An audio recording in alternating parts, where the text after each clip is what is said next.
සුබ දවසක් අයින් ද වර්ල්ඩ් YouTube චැනලය තුළින් ඔබ සැම සාදරයෙන් පිළිගනු ලබයි.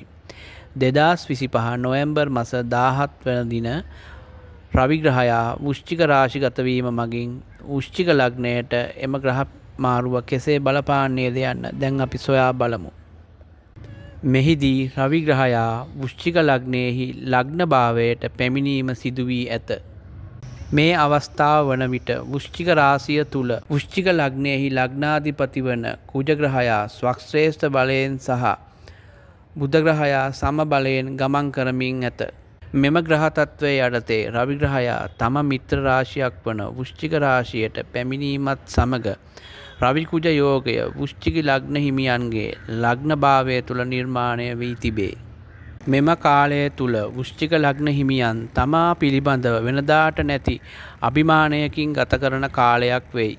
වෘශ්චික ලග්න හිමියන්ට ආගිය තැන්වල වෙනදාට නැති පිළිගැනීමක් ලැබෙනු ඇත.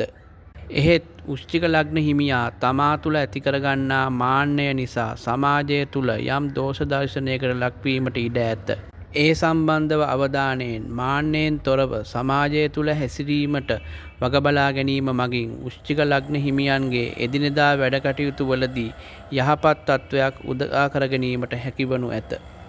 වෘශ්චික ලග්න හිමියන් හිස ආශ්‍රිත යම් රෝගී තත්වයකින් පීඩා විඳිමින් සිටියේ නම් මෙම රවි ග්‍රහයාගේ පැමිණීමත් සමග එම තත්වයෙන් මිදීමට අවස්ථාව ලැබෙනු ඇත. ඔබ සැමට ස්තුතියි.